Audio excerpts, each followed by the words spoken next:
Ang tahimik na lakas sa likod ng isang matatag na tambalan. Ang kwento ni Romy Malari. Sa kasaysayan ng pelikulang Pilipino may mga bituing kumikinang ng panandalian at mayroon ding mga nagiiwan ng pamana na hindi nabubura ng panahon. Kadalasan, ang mga pamanang ito ay hindi lamang nasusukat sa dami ng pelikula o sa tindi ng kasikatan, kundi sa tatag ng pundasyong personal na naitayo sa gitna ng isang industriyang kilala sa pagiging marupok. Sa makulay na yugto ng dekada 60 at 70, isang pangalan ang umukit ng sarili nitong espasyo, hindi lamang bilang isang aktor at mang-aawit, kundi bilang kalahati ng isa sa pinakamatibay na tambalan sa loob at labas ng kamera, si Romy Malari. Ang kanyang pag-usbong ay naganap sa isang mahalagang panahon ng transisyon sa lokal na showbiz. Ito ang era kung saan ang dominasyon ng mga artistang may lahing banyaga o mestizo't mestisa ay unti-unting hinahamon ng isang bagong alon ng mga bituin na may mas katutubong itsura at malapit sa puso ng masa. Sa panahong ito, na may agpag ang mga idolo tulad ni Nora Aunor at Eddie Peregrina, na ang mga kwento ng tagumpay ay sumasalamin sa pangarap ng karaniwang Pilipino. Sa gitna ng pagbabagong ito, isinilang ang tambalang Perla Adea at Romy Malari, isang love team na hindi lamang kinakiligan sa pinilakang tabing, kundi nagpatunay na ang tunay na pag-ibig ay maaring magbunga at manatili sa totoong buhay. Ang salaysay na ito ay isang pagtanaw sa naging buhay ni Romy Malari, isang paglalakbay mula sa simpleng pangarap patungo sa makabuluhang pamana ng sining, pamilya at pananampalataya. Mga unang hakbang sa sining, ang tinig na nahubog sa pagtatanghal. Bago pa man siya makilala bilang isang aktor, ang unang naging puhunan ni Romy Malari ay ang kanyang tinig. Ang kanyang pagsasanay ay hindi naganap sa mga formal na paaralan ng musika, kundi sa isang di pangkaraniwang entablado, ang mga lamay. Sa mga gabing yon ng pagluluksa, ang kanyang pag-awit ay nagsilbing aliw at dalangin, isang talento na dahan-dahang nahasa sa bawat pagtatanghal. Ang kanyang magandang boses na may likas na kalidad at emosyon ang siyang naging susi sa pagbubukas ng mga pinto ng oportunidad. Ang pagkakataong iyon ay dumating sa pamamagitan ng isang kapitbahay na nakakita sa kanyang potensyal. Isinama siya nito sa himpilan ng radyo na DZXL, isa sa mga nangungunang istasyon noong panahong iyon. Ang radyo, bilang pangunahing medium ng aliwan, ay nagsilbing lunsaran para sa maraming nagnanais na mang-aawit. Dito, napabilang si Romy sa isang henerasyon ng mga baguhang talento kung saan nakasabayan niya ang mga pangalan na sa kalaunan ay magiging tanyag din tulad ni Victor Wood at Romy San Jose. Ang kanyang karanasan sa DZXL ay hindi lamang nagbigay sa kanya ng exposure, kundi naglatag din ng pundasyon para sa kanyang professional na karera sa musika. Ang malaking pagbabago sa kanyang buhay ay naganap sa isang tila ordinaryong araw sa istasyon ng radyo. Sa isang episode ng kanilang programa, naging panauhin ang respetadong veteranong aktor at direktor na si Tony Santos Sr. Napansin ng batikang alagad ng sining ang natatanging talento ni Romy sa pag-awit. Nakita ni Santos Sr. ang isang potensyal na higit pa sa pagiging isang mga awit sa radyo. Dahil dito, hindi siya nag-atubiling bigyan si Romy ng kanyang kauna-unahang break sa telebisyon. Inimbitahan niya itong maging bahagi ng sikat na programang Oras ng Ligaya, isang palabas na naging institusyon at nagpasikat sa maraming artista. Ang pagtapak ni Romy Malari sa entablado ng telebisyon ang siyang naging hudyat ng pagsisimula ng isang bagong kabanata sa kanyang buhay at karera. Pagsilang ng isang tambalan at pananakop sa pinilakang tabing, sa entablado ng Oras ng Ligaya, hindi lamang natagpuan ni Romy Malari ang mas malawak na manonood. Dito rin nagsimulang mabuo ang tambalan nila ni Perla Adea. Ang kanilang natural na kimika at magaan na pagsasama sa kamera ay agad na napansin at minahal ng publiko. Sa panahong ang mga love team ay isang mahalagang sangkap ng tagumpay sa industriya, ang tambalang Perla Romy ay naging isa sa mga pinakasikat. Sila ang kumakatawan sa isang uri ng pag-iibigan na simple, totoo, at malapit sa karanasan ng kanilang mga tagahanga. Ang mainit na pagtanggap ng publiko sa kanilang namumuong tambalan ay hindi nakaligtas sa pansin ng mga nasa industriya ng pelikula. Isa sa mga nakakita sa kanilang potensyal ay ang kilalang personalidad sa radyo at showbiz na si Ike Lozada, na binansagang dambuhalang DJ. Inimbitahan ni Losada si Romy na subukan ang pag-arte sa pelikula, isang hakbang na tuluyang magpapatibay sa kanyang estado bilang isang bituin. Noong 1969, unang sumabak si Romy Malari sa paggawa ng pelikula sa pamamagitan ng Musical Giants, isang produksyon ng JBC Productions, bagamat isang paunang partisipasyon lamang. Ito ang nagsilbing pinto para sa mas marami pang proyekto. Kasunod nito, sunod-sunod na ang mga pelikulang pinagbidahan ng kanilang tambalan ni Perla. Ang mga pamagat tulad ng I Do Love You, Songs and Lovers, My Pledge of Love at Memories of Our Dreams ay naging patok sa takilya. Ang mga pelikulang ito, na karaniwang musical romance, ay perpektong tumugma sa panlasa ng mga manonood noong panahong iyon.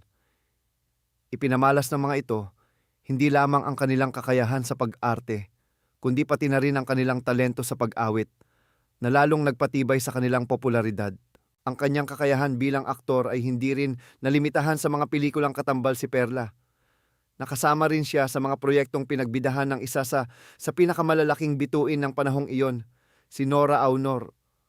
Ang kanyang paglabas sa mga pelikulang tulad ng Magandang Gabi sa Inyong Lahat at Karugtong ng Kahapon ay isang testamento sa kanyang lumalagong reputasyon bilang isang seryosong aktor na kayang makipagsabayan sa mga pinakamahuhusay sa industriya.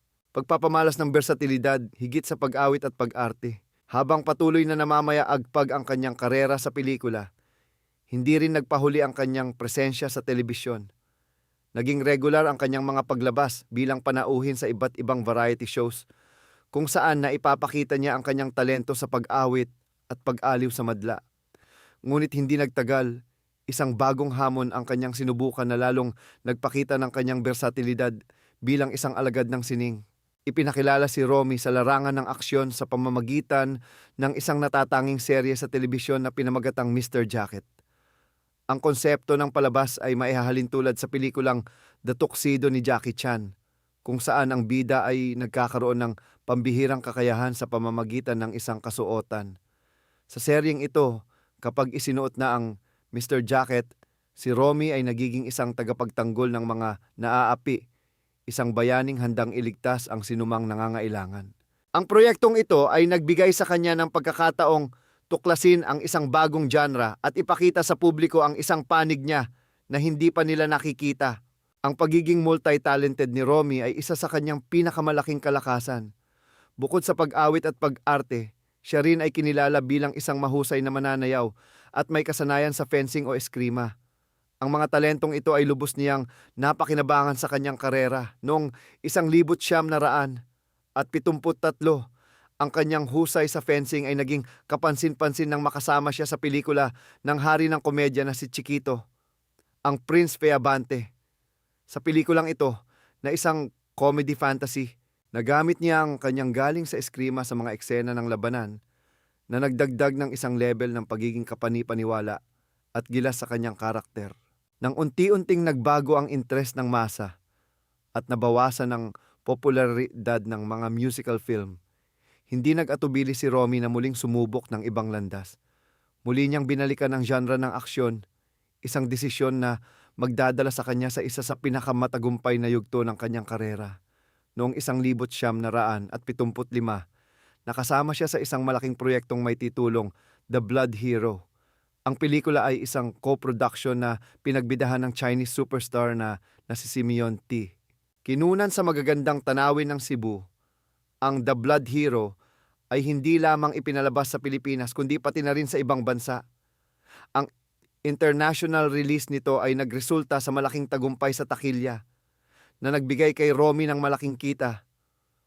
Ayon sa mga ulat, ang kinita niya mula sa pelikulang ito, ang halos siyang ginamit niya upang maipatayo ang dalawang bahay, isa para sa kanyang sariling pamilya at isa para sa kanyang mga magulang.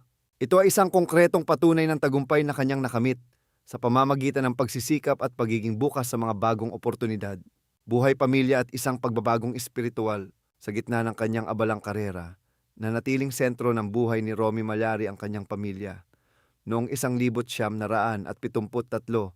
sa kasagsagan ng kanilang kasikatan, pinakasalan niya ang kanyang katambal at kabiyak sa tunay na buhay, Si Perla Adea, ang kanilang pagsasama ay isang selebrasyon ng pag-ibig na nagsimula sa harap ng kamera at nagpatuloy sa likod nito. Matapos ang kanilang kasal, pansamantalang tumigil sa pag-aartista si Perla upang pagtuunan ng pansin ang kanilang lumalaking pamilya, habang si Romy ay nagpatuloy sa paggawa ng mga pelikula upang itaguyod sila.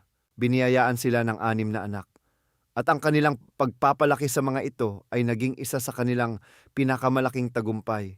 Sa kabila ng mga hamon ng buhay showbiz, nagawa nilang gabayan ang lahat ng kanilang mga anak na makapagtapos ng pag-aaral. Isang pamanang higit pa sa anumang tropeyo o kasikatan. Sa kanyang kabataan, si Romy ay inilarawan bilang may pagkabrusko o may pagkamacho. Subalit isang pangyayari ang tuluyang magpapabago sa kanyang pananaw sa buhay. Noong 1977, nasangkot sila ni Perla sa isang malubhang aksidente sa sasakyan. Sa kritikal na sandaling iyon, sa odin ng pagiging isang asawa at tagapagtanggol, ginamit ni Romy ang kanyang sariling katawan upang salagin ang impact ng banggaan at protektahan si Perla mula sa matinding pinsala. Ang kanyang kabayanihan ay halos kumitil sa kanyang buhay. Nagtamo siya ng bali sa balikat na nagresulta sa isang mahaba at masakit na proseso ng gamutan at recovery. Sa mga panahong iyon ng pisikal na paghihirap at kawalang katiyakan, lubos niyang naramdaman ang presensya at paggabay ng Diyos. Ang karanasan ay nagsilbing isang malalim na espiritual na paggising para sa kanya. Nang siya ay tuluyang gumaling, nagpasya si Romy na ialay ang kanyang bagong buhay sa paglilingkod. Nagsimula siyang maging mas malapit sa simbahan at naging isang aktibong lay minister sa Mary, Queen of Peace Parish sa Quezon City. Kasama si Perla, naging aktibo rin sila sa Couples for Christ, isang kilusang naglalayong palakasin ang buhay pamilya at pananampalataya. Ang aksidenteng muntik nang kumuha ng kanyang buhay, ang siya mismong nagbigay daan sa isang mas malalim at makabuluhang pag-iiral. Pamana at patuloy na pag-iibigan, bagamat mas pinili niyang pagtuunan ng pansin ang kanyang pamilya at paglilingkod, hindi tuluyang tinalikuran ni Romy Mallari ang industriyang humubog sa kanya. Paminsan-minsan, nasisilayan pa rin siya sa malaki at maliit na screen. Noong 2002, muli siyang lumabas sa isang action film nang makasama siya sa pelikula ng yumaong The King of Action, si Rudy Fernandez, na pinamagatang Diskarte. Noong 2004, muli silang nagsama ng kanyang asawang si Perla sa isang teleserye ng ABS-CBN, ang Made in Heaven, isang pagkakataon na muling nasaksihan ng publiko ang kanilang walang kupas na samahan. Sa kasalukuyan, masaya at matatag pa rin ang pagsasama ng dating magkatambal at mag-asawang sina Romy at Perla. Ang kanilang pagmamahalan na sinubok ng panahon, ng mga hamon ng showbiz at maging ng bingit ng kamatayan ay nananatiling buo at matibay. Ang kanilang kwento ay isang tunay na inspirasyon, isang pambihirang halimbawa ng panghabang buhay na pagsasama sa isang mundo kung saan ang mga relasyon ay madalas na panandalian. Ang buhay ni Romy Mallari ay isang salaysay ng talento, pagsisikap, pagbabago, at pananampalataya. Mula sa isang simpleng mga awit sa mga lamay, siya ay naging isang matinee idol, isang versatile na aktor, isang action star, at higit sa lahat, isang tapat na asawa, isang mapagmahal na ama, at isang lingkod ng Diyos. Ang kanyang pamana ay hindi lamang nakaukit sa mga rolyo ng pelikula at mga plaka ng musika, kundi sa isang buhay na nagpapatunay na ang tunay na tagumpay ay nasusukat sa tatag ng pamilya at sa lalim ng pananampalataya.